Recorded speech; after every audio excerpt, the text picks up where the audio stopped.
Բարի երեկո հարգելի հետևորդներ, եթերում ABC լուրերն է, ես Գառնի Մութաֆյանն եմ, կարևորի մասին նախամարոտ։ Նոր մանրամասներ Աջափնյակում տեղի ունեցած միջադեպից կա ձերբակալման որոշում։ Տեսանյութը կեղծ է, ինչ է բացահայտել փորձաքննությունը Արշակ Սրբազանին վերագրվող տեսագրության վերաբերյալ։ Բոլոր փորձագետները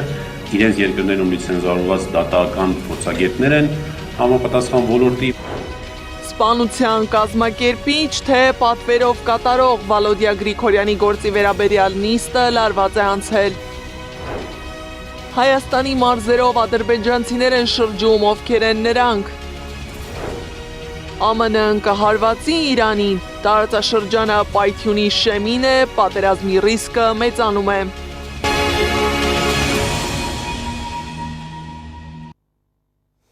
Նախքան հիմնական թեմաներին անդրադառնալը նշեմ, որ Քննչական կոմիտեն գործընկերոջս հայտնել է փետրվարի 18-ին Աջափնյակում տեղի ունեցած սպանության փորձի, խուլիգանության, հրազդենի ապօրինի շրջանառության դեպքերի առթիվ նախաձեռնված քրեական վարույթի նախաքննության ընթացքում իրականացվում են քննչական գործողություններ։ Ավելի վաղ ներքին գործերի նախարարությունը հայտնել էր, որ մայրաքաղաքի 40 հասցեներում խուզարկություններ են ընթանում։ Հայաստան-Ադրբեջան Թուրքիա էներգետիկ գործակցության թեման կրկին դաշտում է։ Այս անգամ այն դաշտ է գցել Անկարան։ Թուրքիայի էներգետիկայի և բնական պաշարների նախարար Բայրակթարը հայտարարել է, հույս ունեն, որ Հայաստանի հետ հարաբերությունների կարգավորման գործընթացը դրական ազդեցություն կունենա նաև տնտեսական հարաբերությունների վրա։ Նախարարն ընդգծել է, որ Հայաստանը կարող է դառնալ Ադրբեջանի և Թուրքիայի միջև էներգետիկ գործակցության մաս։ Այս հայտարարություններին զուգահեռ խաղաղության վերաբերյալ խորհուրդներ ու շնորհակալություններ են հնչել Վաշինգտոնում։ Թրամփը մեկ հարկի տակ էր հավաքել երկրների առաջնորդների, որոնք խաղաղություն են ուզում։ Նրանց թվում էին նաև Փաշինյանն ու Ալիևը, և կարծես օգոստոսին նախաստորագրված փաստաթուղթը մոռացության է մատնել երկու երկրների միջև եղած խնդիրները, օկուպացիայից գերիներ։ Փոխարենը հնչում էին շնորհակալություններ խաղաղության հաստատման ու բարեկամության համար։ Իսկ ինչ հարցեր առաջացնում Հայաստանի մասնակցությունն ու առհասարակ ինչ է պետք Թրամփին, Անահիտ Սարգսյանի ռեպորտաժում։ Փաշինյան-Ալիև ձեռքսեղմում, ծափահարություններ, ոչ պաշտոնական զրույցներ ու գովասանքի խոսքեր Թրամփի շուրթերից։ Խաղաղության խորհրդի անդրանիկ նիստն էր։ Մեծատառերով գրված խաղաղության տակ մեկ հարց կա. ինչ մասնակցություն ունեին Հայաստանն ու Ադրբեջանն այդ նիստին։ Գալիս ենք նրան, որ մեր երկրի ղեկավարի եւ Ադրբեջանի ղեկավարի ներկայությունը խիստ ցանկալի կլներ, այ ոնց որ ցուցանմուշի պես նաեւ մի քիչ բառը կոպիտ է հնչում, բայց նաեւ տեղին պետք է ցույց տային այն նրանց օրինակը, որ տեսեք ատամներով պայքարող իրար հանդեպ անգամ էքզիստենցիալ վտանգ ներկայացնող ժողովուրդները իդեմս նրանց ղեկավարների եկել են ընդհանուր հայտարարի, որ այլևս պատերազմ չի լինելու է խաղաղություն։ Ըստ միջազգայնագետի, որքան էլ Թրամփն իրական խաղաղություն է ներկայացնում, պատկերը հետևյալն է։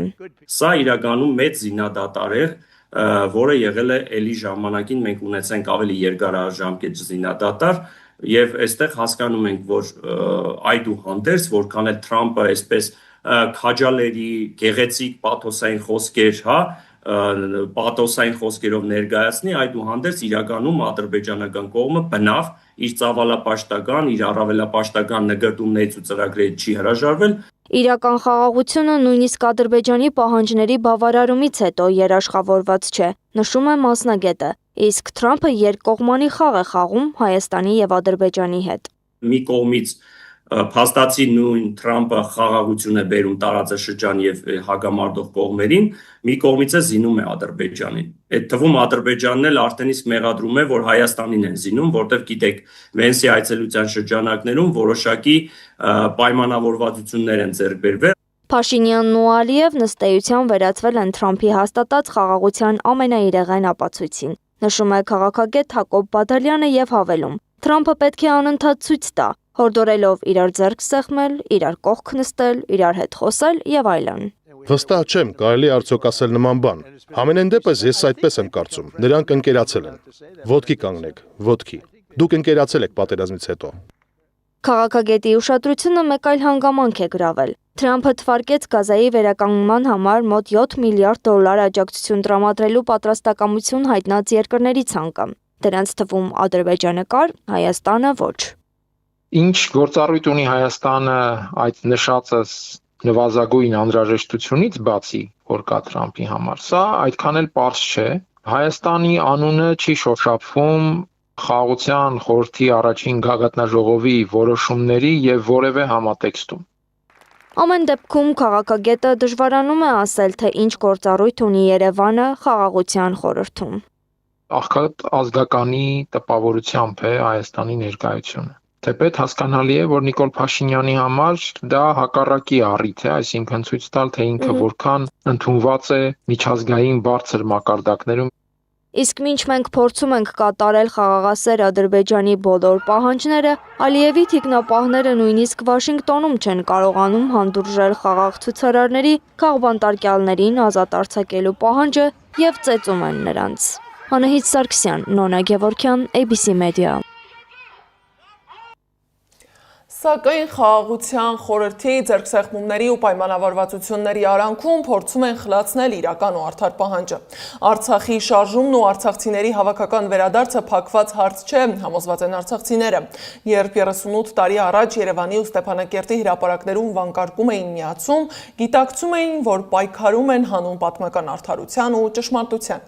Իսկ այսօր հայրենիքից հեռու են նշում այս օրը։ Այդուամենայնիվ պայքարը շարունակվում է, Արցախի էջն էլ փակված չէ։ Արցախյան շարժման այսօրից 38 տարի է անցել։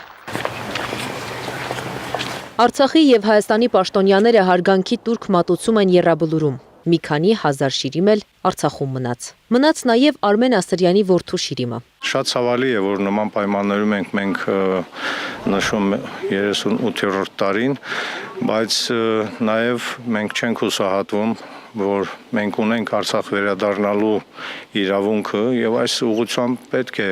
աշխատանքներ տանվի։ 88-ը միայն Արցախի համար չէր, ասում է Արթուր Խաչատրյանը։ Արցախյան հեղափոխությունը սկիզբ դրեց Հայաստանի Հանրապետության կերտման շարժմանը։ Արցախյան շարժումը պատմական փաստեր չեն, ոչ էլ հիշելու, կադրերը թերթելու, հետո մի կողմ դնելու, նշում է Աբրահամյանը։ Այլ նաև մեր այսօրվա սերնդին ասելու, որ միայն պայքարով կա հաջողություն, միայն պայքարով կա հաղթանակ տանելու եւ ոչ միայն մենք պետք է հիշենք այս պատմական անհերքելի փաստերը, այլ սրանք մեզ պետք է ուժ տան, գաղափարական նաև այս պոտենցիալը փոխանցեն մեր սերունդերին։ Պետք է միանանք Հայաստանին, մենք վերամարտերը լինենք, ոչ թե նայեք ուրիշի ձեռին, ու աշխանքում կելին։ Արցախյան շարժման ակտիվիստներից Արզիկ Մխիթարյանը հիշում է լեփ-լեցուն հրապարակներն ու ազգային պահանջը։ Փետրվարի 13-ից միտինգային հարթակներում էր։ Իմ խոսքով ես դիմում էի ժողովրդին կոչելով, որ մենք պետք է կարողանանք գնալ ազատագրական պայքարի։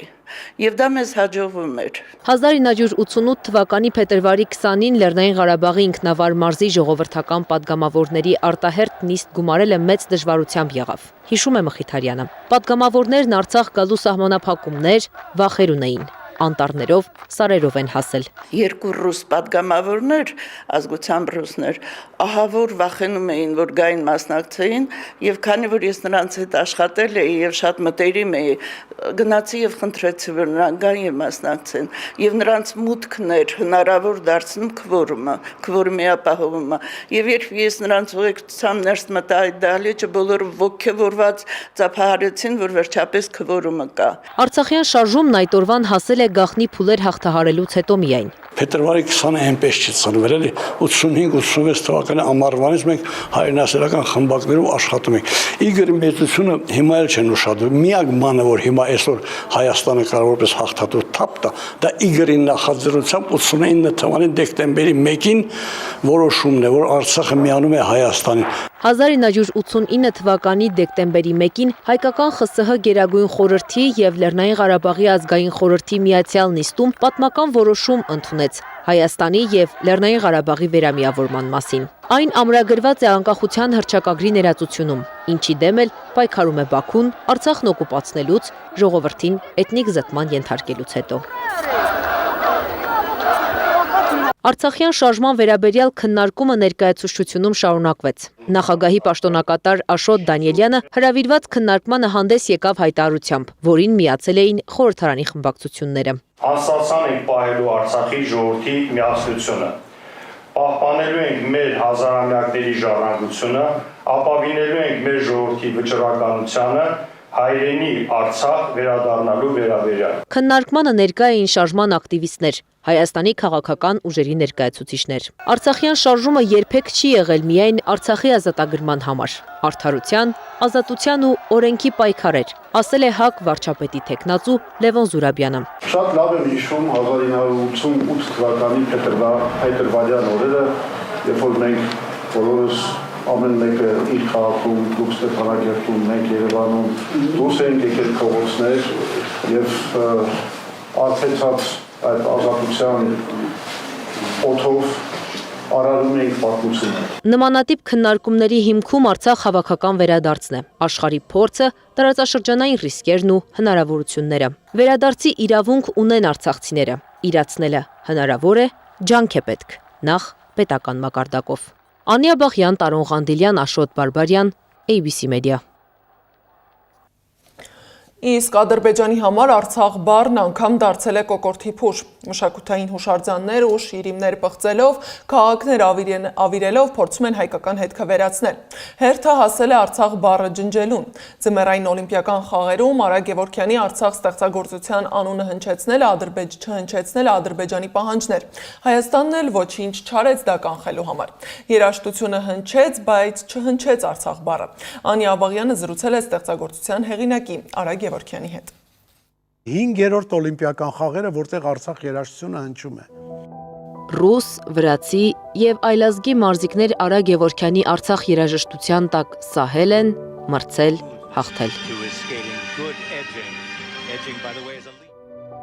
Օրեր առաջ Միլանում առաջին անգամ Հայաստանը ներկայացնող գեղասահքի սպորտային զույգը սահեց Արցախի ներքո։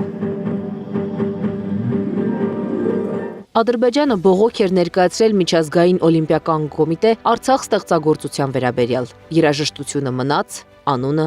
ոչ։ Ես կարծում եմ դա միջազգային օլիմպիական կոմիտեի բաց թողումն է, որովհետև պետքա միջազգային օլիմպիական կոմիտեն ճիշտ է, խաղաղության կազմակերպություն է, ինքը խաղաղասեր է, միջազգային օլիմպիական կոմիտե,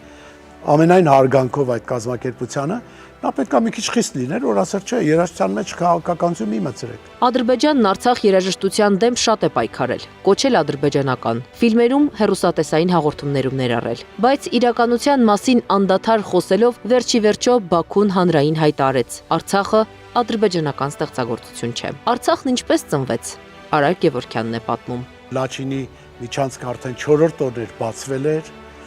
Շուշիից դեռ ծուխ էր դուրս գալիս, ես այդ ժամանակ եղել եմ այդտեղ եւ ինչ շատ հպարտ եմ զգացել, որ ես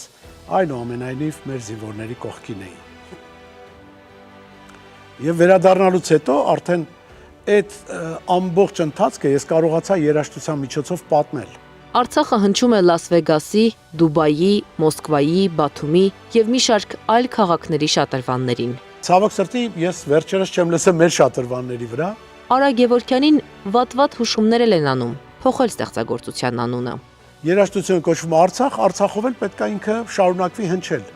Ով դեմ է, ով կողմ է, դա բացարձակ հետաքրքիր չի, որովհետև ինքը երաժշտություն է, պետք չի խառնել քաղաքականության մեջ։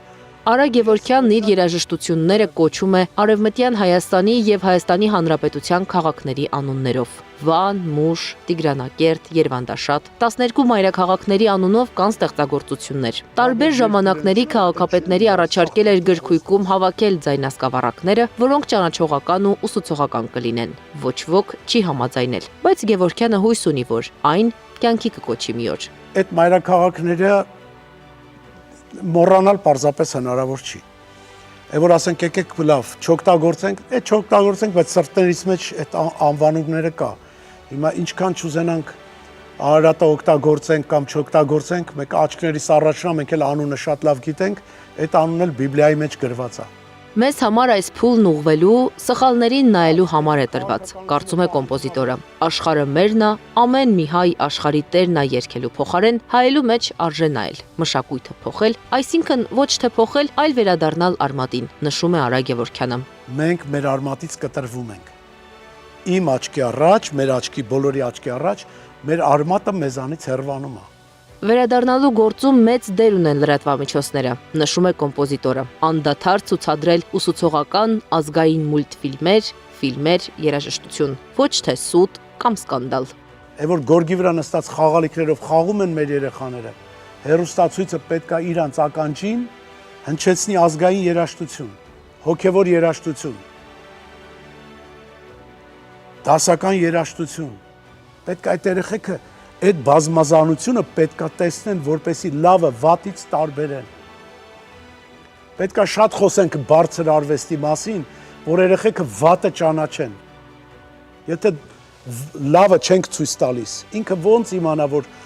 այս երաժշտությունը ցածր մակարդակի է։ Պառակտված ու անառողջ հասարակությունը նաև այդ մշակույթի բացակայության հետևանքով է առաջանում։ Միավորված հասարակություն տեսնելու ցանկությունն ու մտքերը ստեղծագործություն են դարձել։ Գևորգյանը մի նախագծի վրա է աշխատում, որտեղ երաժշտությունը սև ու սպիտակներին միավորում է։ Տեսահոլովակ եմ ուզում նկարեմ։ Դահոլներով 500 սև դահոլ, 500 սպիտակ դոլար իրար հետ դահոլներով կռվում են եւ վերջում հաշտվում են եւ բոլորը դառնում են սև ու սպիտակը դառնում է հայկական տարազ եւ բոլորը նվագում են նույն ռիթմը, քոչարու ռիթմը։ Հետո հնչում է Տեր Ողորմյան այդ քոչարու ռիթմերի վրա։ Շատ սիրուն բան է դառնալու։ Ես չգիտեմ, տեսնում եմ, Երանի օգնողները շատ լինեն, կարողանանք սա իսկապես իրականություն դարձնենք։ Հայկական տարազով խոսքը մեկ է դառնում, սև ու սպիտակ չի լինում։ Տարբեր գույները նկարչության մեջ է գեղեցիկ, բայց մենք նույն ազգի, կրոնի ու երկրի մարդիկ այսքան տարբեր արմատից հեռու չպետք է լինենք։ Վերադառնալ է պետք։ Ես համար առաջ եմ գնում, ասել է կոմպոզիտորը։ Անի Աբաղյան, Էդիկ Մալաքյան, Գեղամ Ղազարյան, ABC Media։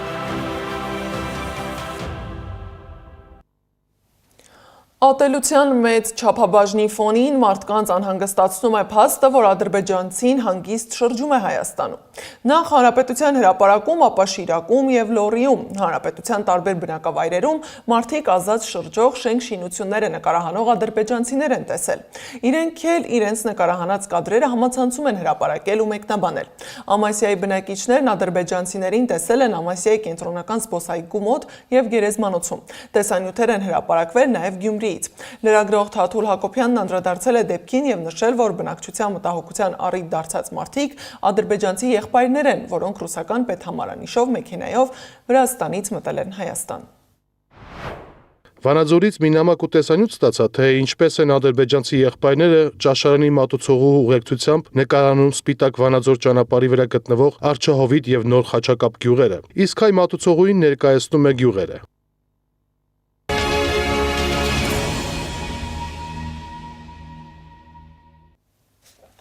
Փաստաբան Արսեն Բաբայանը ներկայացրել է Արշակ Սրբազանին վերագրվող տեսանյութի փորձաքննության արդյունքը։ Փաստաբանի խոսքով քննչական կոմիտեն չի փորձել պարզել կարևոր հարցը։ Արշակ Սրբազանին վերագրվող տեսագրությունն իրական է, թե կեղծ։ Ընդ որում փորձագետը չի հաստատում, որ տեսագրության մեջ պատկերված անձը եւ Արշակ Սրբազանը նույն մարդիկ են։ Ասում է հավանաբար նույն անձն է, բայց քննչական կոմիտեն այդ հավանաբարը մոռանում է, ասել է Բաբայանը։ Փորձաքննությունն արել են միջազգային փորձագետներ, ինչեր են բացահայտել ու ինչը ջրի երես դուրս եկել, ռեպորտաժում։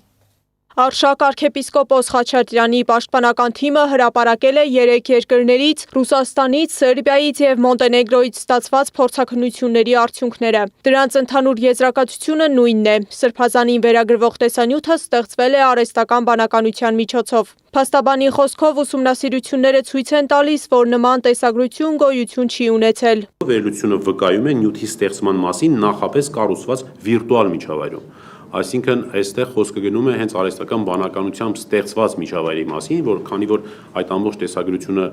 իրականության մեջ ֆիզիկապես գոյություն չի ունեցել, հետևաբար այս փորձակնության համաձայն խոսվում է, որ դա վիրտուալ տարածություն է։ Փորձաքննություններով արձանագրվել է նաև, որ տեսագրության ձայնը չի համընկնում կադրին։ Մոնտենեգրոյից եւ Ռուսաստանից ստացված եզրակացությունների համաձայն ձայնը գեներացվել եւ մշակվել է առանձին, ապա կցվել տեսանյութին։ Ինչ վերաբերում է նույնականացման հնարավորությանը, երեք երկրների մասնագետներն էլ նշում են. տեսանյութի ցածր որակն ու լուծաչափը թույլ չեն տալիս վստահորեն նույնականացնել որևէ անձի։ Տեխնիկական բարելավումը կարող է բարձրացնել ընդհանուր տեսանելիությունը, սակայն չի ստեղծում բացակայող նույնականացնող հատկանիշներ։ Այսինքն ավելի հասկանալի լինելու համար,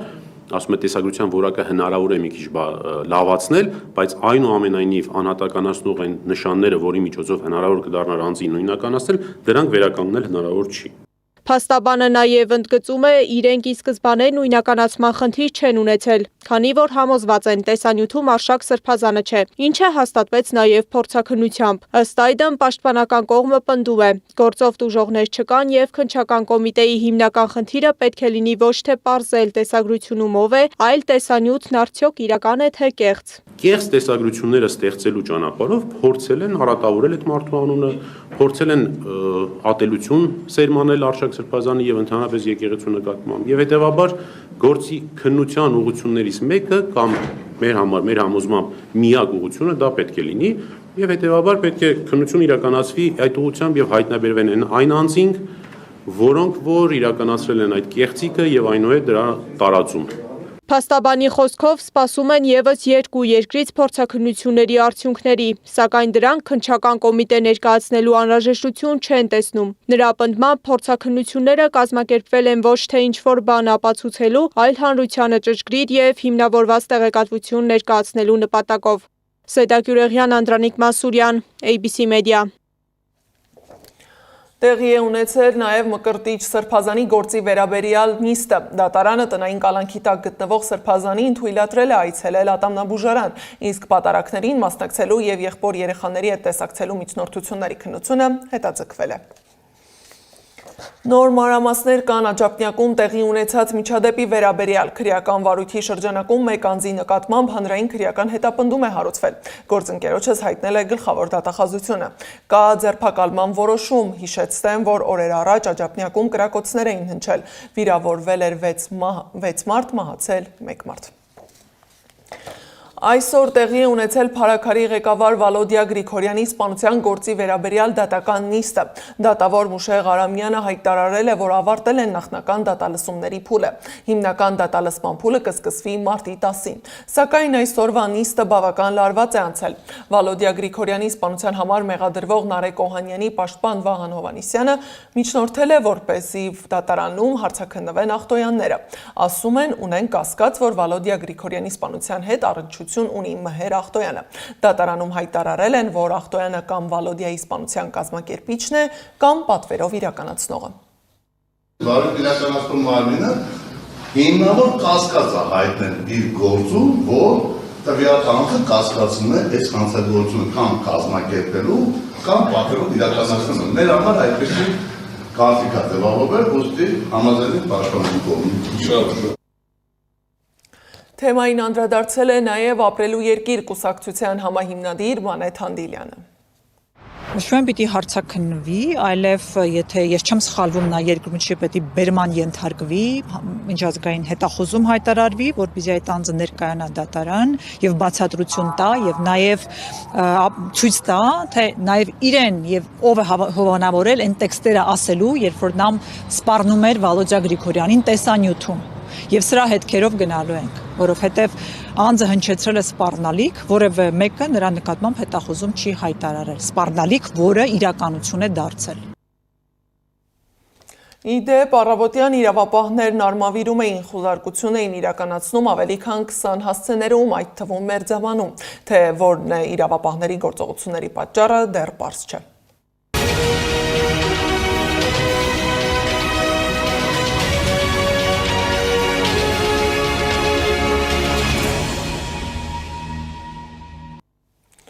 Տարածաշրջանը կրկին վառոդի տակառի վրա է, պատերազմի ռիսկն էլ գնալով մեծանում է։ Իրան, Միացյալ Նահանգներ հնարավոր բախման զգուշացումները վերջին օրերին ակտիվացել են, զուգահեռ խոսում ու զգուշացնում են հնարավոր հետևանքների մասին։ Չնայած ընթանում են բանակցություններ, սակայն դեռևս պարզ չէ, կհաջողվի կողմերին այս ամենից դուրս գալ առանց բախման, որը կարող է խառնել ամբողջ տարածաշրջանի հաշվարկները։ Կաշխատի ապահովիչ կապույրը, թե այդուամենայնիվ պայթյունն անխուսափելի է, Սեդա Մակարյանն է փորձել պարզել։ Միացյալ Նահանգներ-Իրան հարաբերությունները մտել են հերթական վտանգավոր փուլ։ Մի կողմից դիվանագիտական բանակցություններ, մյուս կողմից ռազմական ուժի ցուցադրություն։ Երեք կողմերն էլ Վաշինգտոնը, Թեհրանը եւ Թել Ավիվը նույն թեմայի մասին խոսում են տարբեր լեզուներով։ Կլինի ռազմական էսկալացիա, թե կհաղթի դիվանագիտությունը։ Ամերիկյան աղբյուրների համաձայն Պենտագոնը պատրաստ է Իրանի դեմ հնարավոր գործողությունների։ Միացյալ Նահանգները պատրաստվում են հարձակման կամ էլ պատրաստվում են վախեցնել Իրանի ղեկավարությանը, սա արվում է Իսրայելի ճնշման տակ, սա Նետանյահուի հրահանգն է, որ պետք է վերջի հակաիսրայելական պետությունը կործանել։ Սպիտակ տունը հայտարարել է, որ սպասում է Դոնալդ Թրամփի վերջնական որոշմանը։ Վաշինգտոնը շարունակում է պնդել, դիվանագիտությունն առաջնահերթ է, սակայն ռազմական տարբերակը երբեք չի բացառվել։ Վաշինգտոնում կայացած խաղաղության խորհրդի նիստում Իրանի հարցը եղել է օրակարգային։ Թրամփը զգուշացրել է, եթե Թեհրանը չհամաձայնի առաջարկվող պայմաններին, կարող են շատ վատ բաներ տեղի ունենալ։ Եթե նրանք հարձակվեն, կսկսեն օդային հարվածներից, կփորձեն ոչնչացնել ղեկավարությունը Իրանի, կփորձեն օգնել ներքին ընդդիմությանը Իրանում, սադրել քաղաքացիական պատերազմ կամ բախումներ, էթնիկ բախումներ, դեստաբիլիզացնել Իրանը եւ գուցե մասնատել։ Դա կլինի մաքսիմալ իրենց նպատակը։ Ամերիկյան մամուլը, մասնավորապես The Washington Post-ը եւ Reuters-ը հայտնում են, որ Միացյալ Նահանգներն արդեն մեծացրել է իր ռազմական ներկայությունը տարածաշրջանում։ Խոսքը ավիակիրների, կործանիչների եւ հակահրթիռների պաշտպանության համակարգերի մասին է, որոնք տեղակայվում են Իրանի շուրջ։ Հատկապես Միացյալ Նահանգներում, հատկապես նախագահի մակարդակով, սա արդեն քննարկվելիք խնդիր է Իրանում իշխանության տապալումը։ Եվ ցանկացած գործընթաց կամ գործողություն մշտապես ուղեկցվել է նույն դրամաբանությամբ։ Իսրայելում եւս իրավիճակին հետևում են բարձր զգոնությամբ։ Տեղական լրատվամիջոցների տվյալներով երկիրը բերվել է բարձր մարտական պատրաստվածության։ Թել Ավիվը չի բացառում, որ հնարավոր բախման դեպքում Իրանը պատասխան հարված կհասցնի ոչ միայն Միացյալ Նահանգներին, այլև Իսրայելին։ Միանգամից ուժեղ հարված է հասցվելու, քանի որ եթե Միացյալ Նահանգները փորձելու են չեզոքացնել Իրանի բալիստիկ ուժերը, Իրանը պետք է դա օգտագործի մինչև դա չեզոքացվի։ Այսինքն միանգամից հարված է հասցվելու եւ Իսրայելի քաղաքներին, եւ Միացյալ Նահանգների ռազմական բազաներին, եւ Միացյալ Նահանգների նավերին հնարավոր է։ Դա իհարկե նշանակում է, որ լայնածավալ ռեգիոնալ պատերազմ է գնալու։ Թեհրանն իր հերթին հայտարարում է, պատերազմի սցենարը չի բացառվում։ Իրանի արտգործնախարար Աբբաս Արաղչին նշել է, որ Ժնևում Միացյալ Նահանգների հետ բանակցություններում որոշակի առաջընթաց կա։ Միևնույն ժամանակ Իրանի բարձրագույն ղեկավարությունը զգուշացնում է, հարվածի դեպքում պատասխանը լինելու է ամբողջ կարողությամբ։ Իրանական պետական լրատվամիջոցները սա ներկայացնում են որպես պաշտպանական դիրքորոշում, ընդգծելով, որ Թեհրանը չի ընդունի արտաքին պարտադրանք իր միջուկային ծրագրի սահմանափակման հարցում։ Թեպետ Իրանի համար այս պահին լավագույն լուծումը դա դիվանագիտական ճանապարհով որոշակի լուծման հասնելն է, բայց Իրանում հրաշալի հասկանում է, որ ցանկացած զիջում իր համար ավելի թույլ դիրքերից ապագայում պատերազմելուն ուղղված գործողություն է լինելու։ Լարվածության ֆոնին Իրանը ցուցադրել է իր ստորգետնյա ռազմական ենթակառուցվածքները հստակ ազդակ ուղարկելով, որ պատրաստ է ցանկացած սցենարի։ Զորավարժությունների ընթացքում անգամ մասնակիորեն փակվել է Հորմուզի նեղուցը, աշխարհի էներգետիկ կարևոր ուղիներից մեկը։ Դրան անմիջապես հաջորդել են համատեղ զորավարժություններ Ռուսաստանի եւ Չինաստանի հետ։ Ռուսաստանը տեխնիկական աջակցություն է ցույց տալիս, որքանով ես գիտեմ, բաց աղբյուրներից կան ռազմական խորհրդատուներ, զինտեխնիկա է տեղափոխվում, որքանով ես գիտեմ, բաց աղբյուրներից, բայց իհարկե ռազմական ուժեր այնտեղ տեղակայել Ռուսաստանը չի կարող, որովհետև պայքարում է ամբողջ արևմուտքի դեմ ու Այս ֆոնին Մոսկվան զսպվածության կոչ է անում։ Ռուսաստանի Դաշնության արտգործնախարար Սերգեյ Լավրովը զգուշացրել է, Իրանի դեմ ցանկացած հարված կարող է լուրջ եւ անկանխատեսելի հետևանքներ ունենալ։ Միջազգային անհանգստությունը աճում է։ Լեհաստանի վարչապետը կոչ է արել Իրանում գտնվող իր քաղաքացիներին անհապաղ լքել երկիրը, նշելով, որ վիճակը կարող է կտրուկ սրվել ժամերի ընթացքում։ Սեդա Մակարյան, Նոնա Գևորգյան, ABC Media։ Իրանի արտգործնախարար Աբբաս Արաղչին հայտարարել է, որ Թեհրանն ամերիկացիներին թշնամի չի համարում, բայց Միացյալ Նահանգների կառավարության քաղաքականությունը որակում է թշնամական։ Նախարարն ասել է նաև, որ Թեհրանը Վաշինգտոնի հետ երբեք լավ շփումների փորձ չի ունեցել։ Երբ բանակցային լավ արդյունք եւ համաձայնագիր ունենանք, ինչը կհարգի ԱՄՆ վարչակազմը, վիճակը կսկսի փոխվել, ավելացրել է Աբբաս Արաղչին։ Ստամբուլի գլխավոր դատախազության հաղորդագրության համաձայն գերմանական Դոլչե Վելեի Թուրքիայից աշխատող թղթակցին ձերբակալել են մոլորեցնող տեղեկություն տարածելու եւ նախագահին վիրավորելու համար, գրել է Reuters-ը։ Ըստ հաղորդագրության հետաքննությունն սկսել են լրագրողի սոցիալական ցանցերում կատարած որոշ գրառումների հիման վրա։ Դոլչե Վելեի գլխավոր տնօրեն Բարբարա Մասինգն էլ իր հերթին հայտարարություն է տարածել ու ասել, որ մեղադրանքներն անհիմն են։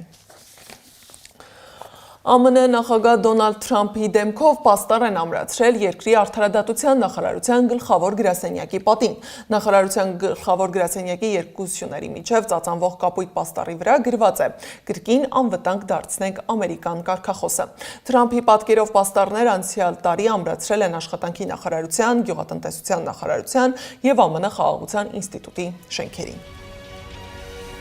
Այս ժամի համար նախատեսել էինք այսքանը, շարունակեք հետևել մեզ YouTube-ում, Facebook-ում, Telegram-ում, WhatsApp-ում, Instagram-ում ու TikTok-ում կամ այցելեք մեր պաշտոնական կայք 3w.abcmedia.am։ ABC լուրերի հաջորդ թողարկումը վաղը ժամը 12-ին է, եթերում կլինի Սվետլանա Պետրոսյանը։ Մաղթում եմ հաճելի հանգստյան օրեր, բարի գիշեր։